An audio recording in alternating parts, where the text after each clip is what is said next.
తెలంగాణలో గ్రూప్ 2 అభ్యర్థుల ఎంపికలో అక్రమాలు జరిగాయా? ఒక్క నిజామాబాద్ నుంచే 3000 మంది గ్రూప్ 2 ఎంపిక కావడంపై అభ్యర్థులు అనుమానాలు వ్యక్తం చేస్తున్నారు. ఆన్సర్ షీట్లో వైట్నర్ వాడిన 150 మందిని ఎంపిక చేయడం వివాదాస్పదమవుతోంది. పరీక్షా కేంద్రాలకు వైట్నర్ అనుమతించరు. అలాంటిది ఆన్సర్ షీట్లో వైట్నర్ ఎలా వాడారు? అభ్యర్థులే వాడారా లేక ఎవాల్యుయేషన్లో అక్రమాలు జరిగాయా అన్నది తేలాల్సి ఉంది. 2016 నవంబర్లో గ్రూప్ 2 పరీక్షలు జరగ్గా జూన్ 2న అర్హుల జాబితా విడుదల చేశారు. మొత్తం 1032 గ్రూప్ 2 పోస్టులకు పరీక్ష నిర్వహించారు. 1.3 నిష్పత్తిలో అభ్యర్థులను ఎంపిక చేశామని అధికారులు చెబుతున్నా 3096 మంది బదులు 3147 మందితో అర్హుల జాబితా ప్రకటించారు.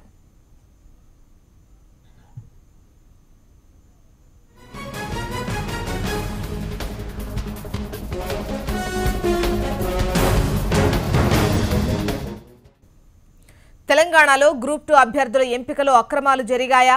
ఒక్క నిజామాబాద్ నుంచే 3000 మంది గ్రూప్ 2కు ఎంపిక కావడంపై అభ్యర్థులు అనుమానం వ్యక్తం చేస్తున్నారు. ఆన్సర్ షీట్లో వైట్నర్ వాడిన 150 మందిని ఎంపిక చేయడం వివాదాస్పదమవుతోంది. పరీక్షా కేంద్రాలకు వైట్నర్ అనుమతించరు. కానీ అలాంటిది ఆన్సర్ షీట్లో వైట్నర్ ఎలా వాడారు? అభ్యర్థులే వాడారా లేక ఎవాల్యుయేషన్లో అక్రమాలు జరిగాయా అన్నది తేలాల్సి ఉంది. అయితే 2016 నవంబర్లో గ్రూప్ 2 పరీక్షలు జరగ్గా జూన్ 2న అర్హుల జాబితా విడుదల చేశారు. మొత్తం 1032 గ్రూప్ 2 పోస్టులకు పరీక్ష నిర్వహించారు. 1:3 అభ్యర్థులను ఎంపిక చేశామని అధికారులు చెబుతున్నా 3096 మందికి బదులు 3147 మందితో అర్హుల జాబితా ప్రకటించారు. రీసెంట్గా జరిగిన టీఎస్పీఎస్సీ గ్రూప్ 2 ఫలితాలు మాకు విడుదలైనాయి. జూన్ 2వ తారీఖున విడుదలైనాయి. దానిపైన మాకు చాలా అనుమానాలు వ్యక్తమవుతున్నాయి. ఆ మెరిట్ లిస్ట్ ఏ ప్రకారంగా తీశారు, ఏ క్రైటీరియా వాడారు, ఎంత కట్ ఆఫ్ ఉంది. ఎందుకంటే ఇందులో చాలామంది ఎక్కువ మార్కులు వచ్చిన వాళ్ళు సెలెక్ట్ అవ్వలేదు, తక్కువ మార్కులు వచ్చిన వాళ్ళు సెలెక్ట్ అయిన అనుమానాలు మాకు తెలుస్తున్నాయి, సమాచారం వచ్చింది. అది కాకుండా కూడా ఇప్పుడు రీసెంట్గా మీకు అందరికీ తెలిసిన విషయమే, వైట్నర్ రాంగ్ బబ్లింగ్ పైన 3 నెలలు కోర్టులో కేసు నడిచింది అండ్ దాని జడ్జిమెంట్ కూడా వచ్చింది. వాళ్ళని ఇంక్లూడ్ చేయకూడదు అని హైకోర్టు క్లియర్గా జడ్జిమెంట్ ఇచ్చిన తర్వాత కూడా టీఎస్పీఎస్సీ తన రూల్స్కి విరుద్ధంగా అండ్ హైకోర్టు జడ్జిమెంట్కి విరుద్ధంగా వాళ్ళు వైట్నర్ అండ్ రాంగ్ బబ్లింగ్ వాళ్ళని ఇంక్లూడ్ చేశారు. దానికి సంబంధించిన పూర్తి ఆధారాలు మా దగ్గర ఉన్నాయి. దీని ఇట్లా ఎందుకు చేసింది టీఎస్పీఎస్సీ, దీని వెనకాలన్న రహస్యం ఏంటి అసలు, మాకు డెఫినెట్గా టీఎస్పీఎస్సీ దీనిపైన జవాబు ఇవ్వాల్సిందే.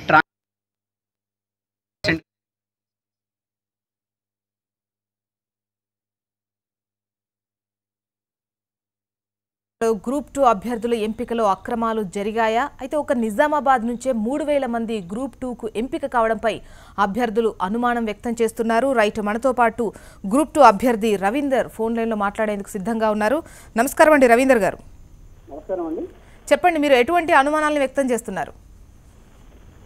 అంటే ఈ గ్రూప్ 2లో చాలా అనుమానాలు ఉన్నాయండి. ముఖ్యంగా వచ్చేసి మొట్టమొదటి పాయింట్ ఏంటంటే వైట్నర్ యూజ్ చేయడంతో ఇందులో చాలా అనుమానాలు జరిగినాయని మాకు తెలుస్తుంది. అసలు ఇన్స్ట్రక్షన్స్లోనే వైట్నర్ యూజ్ చేయకూడదని ఉంది. అట్లాంటిది వైట్నర్ యూజ్ చేసిన క్యాండిడేట్స్ని అలో చేశారు. అది ఏ విధంగా తెలుస్తుందంటే వైట్నర్ యూజ్ చేసిన క్యాండిడేట్స్ కేసు ఫైల్ చేశారు. మహేష్ అనే క్యాండిడేట్, ఆ మహేష్ అనే క్యాండిడేటే మనకు లిస్ట్లో వాళ్ళ పేరు ఉన్నాయి. దాన్ని బట్టి మనకు వైట్నర్ యూజ్ చేసిన వాళ్ళను టీఎస్పీఎస్సీ అలో చేసిందని తెలుస్తుందండి. దీంతో పాటు ఇంకేమైనా అనుమానాలు ఉన్నాయా? చాలా ఉన్నాయండి. ఇప్పుడు ఇంటర్వ్యూకి 1:2 అనే వ్యక్తి తీసుకుంటామని ముందే ఇన్స్ట్రక్షన్స్ లో ఉన్నాయి. అట్లాంటిది 1:3 తీసుకున్నారు. 1:3 తీసుకున్నా కానీ 3096 మంది తీసుకునే బదులు 3147 మందిని తీసుకున్నారు. అందులో విధంగా 51 మందిని ఎక్కువ తీసుకున్నారు. అదొక అనుమానం అండి. అట్లాగే నిజామాబాద్లో ఒక సెంటర్లో నుంచి 100 మంది, అట్లాగే నిజామాబాద్ ఓన్లీ ఏరియా నుంచి 1578 మంది, ఇట్లా ఏ దాంట్లో చూసినా కానీ చాలా అవకతవకలు జరిగినాయని తెలుస్తుందండి దీంట్లో.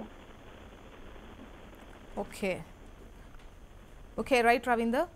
అది రవీందర్ చెప్తున్నటువంటి అనుమానం ఏంటంటే ఒకటి వైట్నర్ వాడడానికి సంబంధించి ఒకవైపు హైకోర్టు ఇచ్చినటువంటి ఉత్తర్వులు కూడా బేఖాతరు చేస్తూ టీఎస్పీసీ ఎందుకు ఈ విధంగా చేసింది అని ఒకటి. అయితే వాళ్ళ పేర్లు ఏవైతే ఉన్నాయో వాళ్ళు కూడా ఇప్పుడు అర్హుల జాబితాలో ఉన్నారు. అయితే గతంలో ఇంకోటి ఏంటంటే 1:2 అనుకున్నది కాస్త ఇప్పుడు 1:3 ఎందుకైంది, 3096 కాస్త 3147తో అర్హుల జాబితాను ఏ విధంగా విడుదల చేశారు అని చెప్పేసి వారి యొక్క అనుమానాలని వ్యక్తం చేస్తున్నారు. అయితే ఒకే సెంటర్ నుండి కూడా చాలా మంది సెలెక్ట్ అవ్వడము, నిజామాబాద్ నుంచి ఎక్కువ మంది సెలెక్ట్ అవ్వడం పట్ల కూడా అభ్యర్థులు ఆందోళన వ్యక్తం చేస్తున్నారు. వారు డిమాండ్ చేస్తున్నారు దీని గురించి విచారణ జరిపించి కరెక్ట్ తెలియాలి అని చెప్పేసి వారు చెబుతున్నటువంటి పరిస్థితి కనిపిస్తోంది. అయితే 2016 నవంబర్లో గ్రూప్ 2 పరీక్షలు జరగగా జూన్ 2న అర్హుల జాబితాను విడుదల చేశారు. అయితే మొత్తం 1032 గ్రూప్ 2 పోస్టులకు పరీక్ష నిర్వహించారు. అయితే గతంలో 1:2 అనుకున్నారు. అయితే ఇప్పుడు 1:3 నిష్పత్తిలో అభ్యర్థులను ఎంపిక చేశామని అధికారులు చెబుతున్నారు. అంటే 1:2 అంటే 3096 మందికి బదులు 3147 మందితో అర్హుల జాబితాను ప్రకటించినట్టు తెలుస్తుంది. అయితే దీని మీద కూడా అభ్యర్థులు ఆందోళన వ్యక్తం చేస్తున్నారు. గ్రూప్ 2 అర్హుల ఎంపికలో అక్రమాలు జరిగాయన్న వాదనలు వినిపిస్తున్నాయి. గ్రూప్ 2 అర్హుల ఎంపికలో అధికారులతో పాటు రాజకీయ నేతల హస్తం ఉందని అభ్యర్థులు ఆరోపిస్తున్నటువంటి పరిస్థితి. అర్హుల జాబితా ప్రకటించినటువంటి టీఎస్పీఎస్సీ ఎంపికైన వారి మార్కులను కూడా ప్రకటించాలని ఒకవైపు అభ్యర్థులు డిమాండ్ చేస్తున్నటువంటి పరిస్థితి కనిపిస్తోంది. ఓకే రైట్, మనతో మాట్లాడేందుకు గ్రూప్ 2 అభ్యర్థి ప్రదీప్ సిద్ధంగా ఉన్నారు ఫోన్ లైన్లో. ప్రదీప్ గారు నమస్తే అండి. నమస్కారం అండి. చెప్పండి, మీరు ఎటువంటి అనుమానాలను వ్యక్తం చేస్తున్నారు, ఎటువంటి అవకతవకలు జరిగాయనుకుంటున్నారు? ఒకటి, ఈనాడు రాష్ట్ర వ్యాప్తంగా రాసినటువంటి సుమారు 5 లక్షల మంది అభ్యర్థులు చాలా ఆందోళనకి గందరగోళానికి గురైనటువంటి ఎగ్జామ్ గ్రూప్ 2 ఎగ్జామ్ అది. ఇప్పటికే దాదాపు 8 నెలల క్రితం రాసినటువంటి ఎగ్జామ్ మొన్నటి వరకు కూడా రిజల్ట్ ఇవ్వలేదు. అంతేకాకుండా ఎగ్జామ్ ఫలితాలు వచ్చిన తర్వాత, ఎగ్జామ్ రాసే ముందు కానీ రాసిన తర్వాత కానీ అభ్యర్థులందరూ కూడా ఈనాడు రోడ్ల మీదకి వచ్చే పరిస్థితి. ఎందుకనంటే ఇప్పటికే దాదాపు సుమారు ఓఎంఆర్ షీట్లు తారుమారాయని చెప్పేసి ఓఎంఆర్ షీట్లు ఏంది లోపలికి వెళ్ళకూడదు, కానీ ఓఎంఆర్ షీట్లు అనేది సుమారు 59,000 మంది విద్యార్థుల ద్వారా ఓఎంఆర్ షీట్ మీద వైట్ సంబంధించిన ఎట్లా వేసారని వైట్నర్, ఇది ఒకటి గందరగోళం పరిస్థితి. ఎందుకు అనంటే అసలు ఎటువంటి పోయేటప్పుడు ఆడవాళ్ళ పుస్తకాలు కానీ వస్తువులు కానీ ఏం తీసుకెళ్ళని వాళ్ళు ఓఎంఆర్ షీట్లు తర్వాత క్వశ్చన్ పేపర్లు మారాయని చెప్పేసి వైట్నర్తో సుమారు 59,000 మంది విద్యార్థులు రాయించారు. ఆ తర్వాత ఓన్లీ ఆన్సర్ మాత్రమే, ఓన్లీ వ్యక్తిగత సమాచారం మాత్రమే తీసుకుంటున్నామని చెప్పేసి టీఎస్పీఎస్సీ ప్రకటించినా కానీ మొత్తం చూస్తే 59,000 మంది విద్యార్థులు తర్వాత ఆన్సర్ షీట్లు నేను తీసుకోవట్లేదంటే 59,000 మంది విద్యార్థులు రోడ్లు పడ్డట్టే కదా. దీనికి తప్పు ఎవరు బాధ్యత తీసుకోవాలా, ఇదొకటి ఉంది. అట్లానే సుమారు నిజామాబాద్ జిల్లా నుంచి 1578 మంది అభ్యర్థులు ఎంపికయ్యారు. దీని మీద ఒకే జిల్లాలో ఇన్ని వందల మంది విద్యార్థులు ఎట్లా అభ్యర్థులు ఎంపికయ్యారని చెప్పేసి ఒక ప్రశ్న తలెత్తుతున్నది. అట్లానే హైకోర్టు కూడా ఓఎంఆర్ షీట్ మీద ప్రకటించింది, దీని మీద వైట్నర్ వాడిన వాళ్ళని తీసుకోవద్దని చెప్పేసి. మరి ఈ విద్యార్థుల భవిష్యత్తుని ఎవరు కాపాడతారు? అట్లానే 1132 పోస్టులకి సుమారు 5 లక్షల మంది రాశారు మేడం. 1:2 ప్రకారం చూస్తే సుమారు 2064 మంది హాజరు కావాలి, ఎంపిక చేయాలి. 1:3 ప్రకారం అయితే 3096 మంది ఎంపిక చేయాలి. కానీ దీనికి విరుద్ధంగా 51 మందిని ఎగస్ట్రాగా తీసుకొని 3147 మందిని ఎంపిక చేశారు. అంటే దీంట్లో కూడా అనుమానాలు సాధిస్తామండి. ఎందుకంటే దరఖాస్తులు కానీ, ఇంటర్వ్యూ కానీ, లేకపోతే శారీరక దృఢం సంబంధించి కానీ, బాడీ సంబంధించిన సామర్థ్యాన్ని పరిశీలించాలంటే దాదాపు ఇంకొక 1000 మంది ఎగస్ట్రా తీసుకోవచ్చు. కానీ ఇన్ని వందల మందిని ఎందుకు ఎంపిక చేశారని చెప్పేసి ఒక ప్రశ్న అనేది ఉన్నది. అందుకే టోటల్గా ఇవన్నీ చూస్తే చాలా మంది విద్యార్థులు అనుమానాలకు సాగుతీస్తున్నారు. ఎందుకంటే ఎంసెట్ కుంభకోణం చూశారు. ప్రదీప్ గారు మనతో మాట్లాడినప్పుడు కొంతమంది విద్యార్థులు ఈ రకమైనటువంటి ఏంటంటే మాకు ఎక్కువ మార్క్స్ వచ్చాయి, మాకన్నా తక్కువ మార్క్స్ వచ్చి ఈవెన్ రిజర్వేషన్ కేటగిరీకి సంబంధించి కొన్ని అవి లేనప్పటికీ వాళ్ళు ఎలా సెలెక్ట్ అయ్యారో అర్థం కావట్లేదు అని కొంతమంది ఆఫ్ ద రికార్డు మాట్లాడినటువంటి సిచ్యువేషన్ కనిపిస్తోంది. దీనిపైన మీరు ఏమంటారు? అవును మేడం, ఇదొకటి రిజర్వేషన్ సంబంధించింది ఏమీ క్లారిటీ లేదు. మరొకటి ఏంటంటే ఇప్పటికే రిజర్వేషన్ దాని మీద వాటన్నిటి మీద ఎగ్జామ్స్ రాసిన దాని మీద ఓపెన్ గా పెట్టాలని కూడా అంటున్నారు. దీనిలో రిజర్వేషన్ అనేది లేదు, బయోమెట్రిక్ దాని మీద క్లారిటీ లేదు. వీటన్నిటి మీద టోటల్ గా చూస్తే ఏమీ పాటించలేని పరిస్థితిలో ఉన్నది. కాబట్టి చాలా మంది విద్యార్థులు దాని మీద అనుమానాలు సాగు చేస్తున్నారు. కాబట్టి ఈ వైట్నర్ వాడిన విద్యార్థులు కూడా అందులో ఉన్నారు. అంటే వీళ్ళు ఎంత సెలెక్ట్ అయ్యారని చెప్పేసి కూడా కొంత ఆందోళన అనేది ఉంది. అందుకే అభ్యర్థులు కూడా ఏం కోరుతున్నారంటే ఓపెన్ గా మేమంతా ఏం కోరుతున్నామంటే ఆ రిజల్ట్ సంబంధించింది ఏదైతే 3147 మంది ఉన్నారో వాళ్ళ రిజల్ట్ వాళ్ళ మార్కుల్ని బహిర్గతం చేయమంటున్నాం. సరే గతంలో ఉందా లేదా, ఆనవాయితీ ఉందా లేదా అనే దాని మీద పక్కన పెడితే ఇప్పుడు అనుమానాలకు తావిస్తుంది కాబట్టి ఆ అనుమానాలను నివృత్తి చేయాలంటే ఖచ్చితంగా ఈ 3,447 మందిని మొత్తం ఇప్పుడు ఎవరైతే అర్హుల జాబితా ఉందో వారందరికీ సంబంధించినటువంటి మార్క్స్ ని మీరు యథావిధిగా ప్రకటించాలని కోరుతున్నారు. మీ డిమాండ్ అదేనండి? Okay, right. Thank you Pradeep గారు. ఫోన్ లైన్లోకి వచ్చి మీకు ఎటువంటి ఆరోపణలు ఉన్నాయో తెలియజేసినందుకు thank you very much. Right, మనతో మాట్లాడేందుకు మానవతారాయ్, వీరు నిరుద్యోగ విద్యార్థి జేఏసీ చైర్మన్. నమస్కారం అండి మానవతారాయ్ గారు. నమస్కారం మేడం, చెప్పండి. చెప్పండి, మీరు దీనిపైన ఏ విధంగా స్పందిస్తున్నారు? ఒకవైపు 3,096గా ఉండాల్సినటువంటి అర్హుల జాబితా 3,147 ఉందని, కొంతమందికి తక్కువ మార్కులు వచ్చిన వాళ్ళు సెలెక్ట్ అయిపోయారని, ఒకే సెంటర్ నుండి చాలామంది ఏ విధంగా సెలెక్ట్ అవుతారని, 1:2 ఉండి 1:3 అయిందని రకరకాల ఆరోపణలు వినిపిస్తున్నాయి. ఇందులో అవకతవకలు జరిగాయి, అక్రమాలు జరిగాయని చెప్పేసి ఒకవైపు విద్యార్థి లోకం కోడై కూస్తున్నటువంటి పరిస్థితి కనిపిస్తోంది. దీనిపై మీరేమంటారు? ఇందులో వాస్తవం ఉంది మేడం. అసలు ఎటు చూసినా గానీ ఈ పరీక్ష రద్దు కావాల్సిందే. ఈ పరీక్ష నిర్వహించే దగ్గర నుంచి ఎన్నో అనుమానాలు ఉన్నాయి, అవకతవకలు ఉన్నాయి. ఈ పరీక్షకు ప్రధానంగా గుండెకాయ లాంటిది డీకోడింగ్.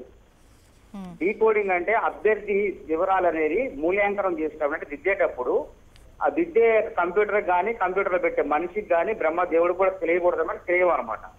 ముందే స్కాన్ చేసి ఆ యొక్క వివరాలన్నీ తీసేస్తారు, చింపేస్తారు. వీళ్ళు ఏం చేశారంటే అభ్యర్థి వివరాలు ఒకే దాని మీద, ఆన్సర్ షీటు తర్వాత అభ్యర్థి వివరాలు ఒకే దాని పెట్టి పరీక్ష నిర్వహించారు. గతంలో ఎప్పుడు కూడా ఏపీపీఎస్సీ ఉమ్మడి రాష్ట్రం నిర్వహించలేదు. మొట్టమొదటిసారి పరీక్ష టీఎస్పీఎస్సీ ఆ విధంగా నిర్వహించింది. దీనివల్ల ఏంటంటే పారదర్శకత లోపిస్తుంది. దీని మీద అనుమానాలు ఉంటాయి. అభ్యర్థి అవినీతి అక్రమాలు జరగడానికి ఆస్కారం ఉండదని ఆ రోజు ఎగ్జామ్ జరిగినప్పుడే చెప్పినాం.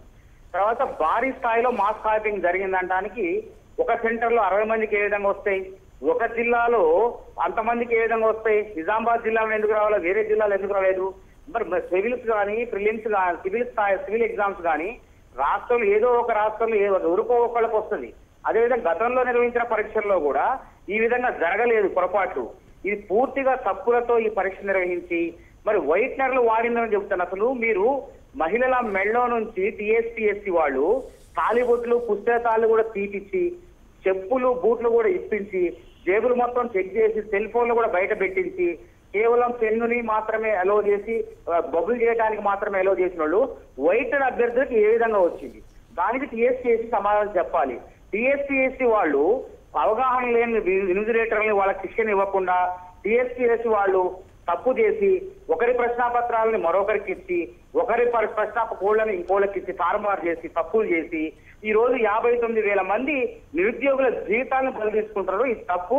ఇంతమంది 5 లక్షల మంది రాసిన పరీక్షలో ఒకళ్ళు ఇద్దరు అంటే అనుకోవచ్చు, కానీ 59,000 మంది వైట్నర్ రాసిందంటే ఇది సిగ్గుపడాల్సిన చర్య. వెంటనే తప్పు సరిదిద్దుకొని టీఎస్పీఎస్సీ రాష్ట్ర ప్రభుత్వం వెంటనే ఈ పరీక్షను రద్దు చేసి మళ్ళీ వెంటనే 3 నెలల్లో ఈ పరీక్ష నిర్వహించి మళ్ళీ రాష్ట్ర వ్యాప్తంగా ఉన్నటువంటి నిరుద్యోగులందరూ కూడా న్యాయం చేయాలి. లేకపోతే నిరుద్యోగ చేసి ఆల్రెడీ పోరాటం స్టార్ట్ చేసింది. ఉస్మానియా యూనివర్సిటీ తెలంగాణ యుద్ధ భూమి కేంద్రంగా ఉస్మానియా యూనివర్సిటీలో మాత్రమే ఈ పోరాటం నడుస్తుంది. మిగతా జిల్లా కొన్ని చోట్ల నడుస్తుంది. ప్రతి జిల్లా హెడ్ క్వార్టర్లకి గ్రామానికి కూడా తీసుకుపోయి ఈ ప్రభుత్వం చేతగానతనాన్ని పరీక్షలు నిర్వహించడంలో చేతగానతనాన్ని ఎండగడతామని హెచ్చరిస్తున్నాం. ఆల్రెడీ సుప్రీంకోర్టు 2011 జడ్జిమెంట్ ఒకటి ఉన్నది. ఆ 2011 గ్రూప్ 1 ఎగ్జామ్ లో 6 ప్రశ్నలు తప్పు వస్తేనే ఆ ఎగ్జామ్ మొత్తం రద్దు చేసి మళ్ళీ ఎగ్జామ్ పెట్టమని చెప్పి ఉత్తర్వులు ఇవ్వడం జరిగింది. నిన్న కాక మొన్న రిజల్ట్ కూడా రైట్. మానవతారాయ్ గారు, అంటే ఏంటి ఇప్పుడు మీరు డిమాండ్ చేస్తోంది? ఈ ఎగ్జామ్ ని రద్దు చేసి విత్ ఇన్ 3 months లో మళ్ళీ ఎగ్జామ్ పెట్టి రిజల్ట్స్ విడుదల చేసి ఉద్యోగాలు కల్పించాలనేనా? ఏ విధంగా చూసినా సరే మేడం, వీళ్ళు పెట్టినటువంటి 3 కీలో కూడా తప్పులే ఉన్నాయి. ఒక దాంట్లో 17 ప్రశ్నలు తప్పు వచ్చినటువంటి మళ్ళీ 14 ప్రశ్నల్లో సేమ్ సమాధానాలు ఉన్నాయి, ఆన్సర్లు ఉన్నాయి. కాబట్టి ఈ పరీక్ష ఎట్టి పరిస్థితుల్లో రద్దు కావాల్సిందే. ఇందులో పారదర్శకంగా జరగలేదు, డీకోడింగ్ జరగలేదు. గతంలో మేము చేసిన పోరాటానికి భయపడి మళ్ళీ గ్రూపుల ఎగ్జామ్ లో డీకోడింగ్ పెట్టారు. ఎందుకు పెట్టారు అడగండి మరి టీఎస్పీఎస్సీ. హలో, ఓకే అడగండి మేడం. ఎందుకంటే కంపల్సరీగా రాష్ట్ర ప్రభుత్వం జోక్యం చేసుకొని ఈ పరీక్షను రద్దు చేసి మళ్ళీ 3 నెలల్లో నిర్వహిస్తే న్యాయం జరుగుతుంది. ప్రపంచంలో కానీ చరిత్రలో కానీ అసలు వైట్నర్ వాడొద్దని నిబంధన ఉంటే వైట్నర్లకు 59,000 మంది పరీక్ష రాసిందంటే అసలు ఇది తెలంగాణ సమాజం మొత్తం తలదించుకోవాల్సిన అంశమే. ఎందుకంటే ఒక టీఎస్పీఎస్సీ అంటే ఒక బాధ్యతాయుతమైన రాజ్యాంగబద్ధమైన సంస్థ. ఆ సంస్థ వైఫల్యాలు మన పరువు పోతుంది. పక్కనే ఉన్నటువంటి ఆంధ్రప్రదేశ్ పబ్లిక్ సర్వీస్ కమిషన్ వాళ్ళు సక్రమంగా అన్ని పరీక్షలు నిర్వహిస్తుంటే మనం తలదించుకోవాల్సిన ఓకే రైట్ పరిస్థితి ఏర్పడుతుంది కాబట్టి థ్యాంక్ యూ మానవతారాయ్ గారు ఫోన్ లైన్లోకి వచ్చి విద్యార్థుల పట్ల మీ గొంతువిక్క వినిపించినందుకు. రైట్, ఈ ఎగ్జామ్ పారదర్శకంగా లేదు, వెంటనే దీన్ని రద్దు చేసి వితిన్ 3 monthsలో మళ్ళీ ఎగ్జామ్ పెట్టి నిరుద్యోగులకు ఉద్యోగాలు కల్పించాలి అని చెప్పేసి మానవతారాయ్ గారు డిమాండ్ చేస్తున్నారు. గ్రూప్ 2 అర్హుల ఎంపికలో అక్రమాలు జరిగాయన్న వాదనలు వినిపిస్తున్నాయి. గ్రూప్ 2 అర్హుల ఎంపికలో అధికారులతో పాటు రాజకీయ నేతల హస్తం ఉందని అభ్యర్థులు ఆరోపిస్తున్నటువంటి పరిస్థితి. అర్హుల జాబితా ప్రకటించినటువంటి టీఎస్పీఎస్సీ ఎంపికైన వారి మార్కులను కూడా ప్రకటించాలని చెప్పేసి విద్యార్థి లోకం డిమాండ్ చేస్తోంది. గత 2-3 రోజులుగా జూన్ 2 రోజు గ్రూప్ 2 ఫలితాలు విడుదల కావడం జరిగినది. దానిలో భారీ అవకతవకలు జరిగినట్టు అందరు అభ్యర్థులు ఆందోళన చెందుతున్నారు. మరీ ముఖ్యంగా టీఎస్పీఎస్సీ ట్రాన్స్పరెన్సీ అని చెప్పేదండి. ఫస్ట్ కట్ ఆఫ్ అనేది ప్రకటించలేదు, ఎవరెవరికి ఎన్ని మార్క్స్ వచ్చాయి ప్రకటించలేదు. సో దానివల్ల అసలు ఎవరికి ఎన్ని మార్క్స్ వచ్చాయి, ఎక్కువ మార్క్స్ సెలెక్ట్ అయ్యారా, తక్కువ మార్క్స్ పోయినారా, ఇవేమీ తెలియట్లేదు. సో ఫస్ట్ మరీ ముఖ్యంగా మా డిమాండ్ ఏంటంటే అందరు మార్క్స్ లిస్టు బయట పెట్టండి, ఎవరైతే రాశారో అందరు మార్క్స్ లిస్ట్ బయట పెట్టండి. జోనల్ వైజ్ ఇప్పుడు జోన్ 5 జోన్ 6 దాంట్లో ఓసీ ఎంత, ఓసీ మళ్ళీ కేటగిరీ వైజ్ అన్నీ కట్ ఆఫ్స్ పెట్టేసేయండి. కట్ ఆఫ్స్ బయట పెడితే సగం విద్యార్థులు ఉన్న డౌట్లు కొంచెం క్లారిటీ వచ్చే ఛాన్స్ ఉంటుంది. జిఎస్ పేపర్లో వచ్చేసి ఓఎంఆర్ అనేది అందరికి మిస్ మ్యాచ్ అయింది. ఆరున్నాడు మిస్ మ్యాచ్ అయినాక ఆరున్నాడు ఏం చెప్పారంటే ఈ ఒక్కరోజు మేము కన్సిడర్ చేస్తాం, నెక్స్ట్ డేని మాత్రం మేము కన్సిడర్ చేయమని చెప్పారు. నెక్స్ట్ డే తర్వాతకి మళ్ళీ ఆరున్నాడు రిజల్ట్ వచ్చాక మళ్ళీ అంటే ఆ ఎగ్జామ్ జరిగాక కొన్ని హైకోర్టులో కేసు వేయడం జరిగింది. ఏంటిదంటే ఈ రాంగ్ బబుల్కి కేసు వేయడం జరిగింది. దానికోసం గ్రూప్ 2 రిజల్ట్ అనేది ఆపేమో అని చెప్పి చక్రపాణి సార్ అన్నారు. తర్వాతకి ఈ 6 months దాకా రిజల్ట్ ఆపి తర్వాతకి మొన్న జూన్ 2 నాడు రిజల్ట్ ఇచ్చారు. నాడు వచ్చేసి కొందరు మిస్ బబుల్ చేసిన వాళ్ళు హైకోర్టులో కేసు వేశారు. వాళ్ళు కూడా దీంట్లో ఉన్నారు చాలామంది. ఇంకోటి ఏంటంటే మెరిట్ లిస్ట్ అనేది మనకు కట్ ఆఫ్ అనేది పెట్టలేదు. ఓపెన్ కట్ అంటే మనకు ఎంత కట్ ఆఫ్ అయింది, ఏ విధంగా మన సెలెక్షన్ ప్రాసెస్ తీసుకున్నారు అనేది చెప్పలేదు. కానీ మాకు నోటిఫికేషన్లో అయితే ఇంటర్వ్యూకి అనేది 1:2 రేషియోలో పిలుస్తామన్నారు. కానీ వెరిఫికేషన్ సర్టిఫికేట్ వెరిఫికేషన్ 1:3లో పిలుస్తామని చెప్పి దాంట్లో 52 మంది ఎగస్ట్రా వచ్చారు. మళ్ళీ అవి ఏ విధంగా వచ్చాయనేది మాకు తెలియట్లేదు. ఇప్పుడు ఒక చిన్న బ్రేక్ తీసుకుందాం.